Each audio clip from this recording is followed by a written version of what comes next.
समय दर्शन के सभी आदरणीय दर्शकों को सभी को प्रणाम।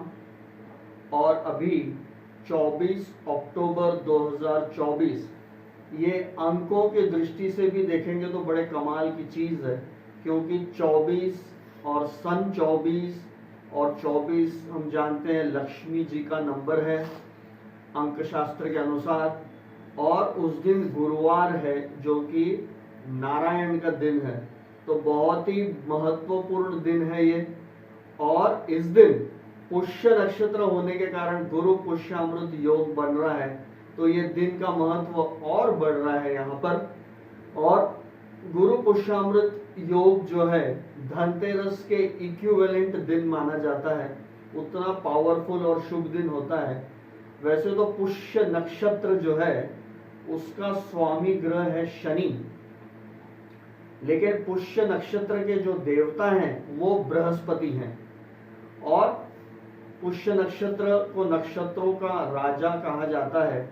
और पुष्य नक्षत्र जब गुरुवार के दिन और रविवार के दिन आता है तो उसका महत्व और बढ़ जाता है। और जो संयोग मैंने बताए उसके अनुसार गुरुवार को पुष्य नक्षत्र आने से, गुरु पुष्यामृत योग बनने से ये बहुत पावरफुल हो गया है। It is equivalent to Dhanteras.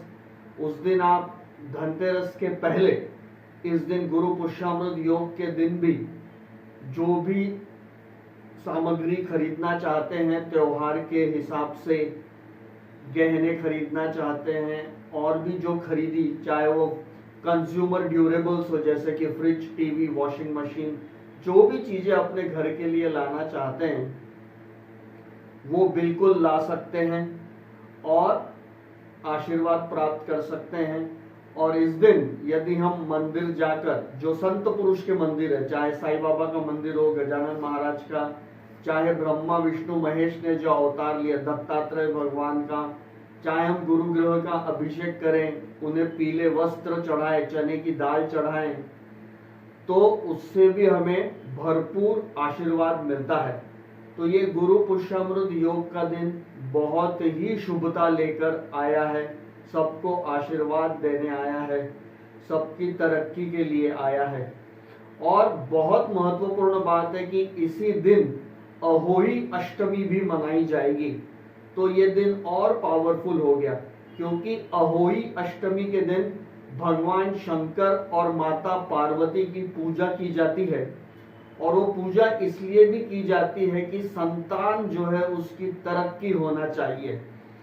तो भगवान शंकर और माता पिता के आशीर्वाद से अपने संतानों की तरक्की के लिए माता पिता इनकी प्रार्थना करेंगे, शंकर जी की, पार्वती जी की। और माँ अपने संतान की तरक्की के लिए उपवास रखती है। और उपवास रखने के लिए एक बात जरूर महत्वपूर्ण है कि यदि शरीर अलाउ करता है, यदि स्वास्थ्य अच्छा है, डॉक्टर अलाउ करता है, तो ही उपवास करना चाहिए। अन्यथा उपवास करके स्वास्थ्य अगर बिगड़ जाए तो शरीर को कष्ट नहीं देना चाहिए। तो उस समय आप पहले सुबह ही जल्दी नहा के पूजन करके फिर आप कुछ भी ग्रहण कर सकते हैं। तो वैसा रूटीन रखना चाहिए। अपने स्वास्थ्य को परेशान करके उपवास नहीं करना है। भगवान की आराधना ज्यादा महत्वपूर्ण होती है।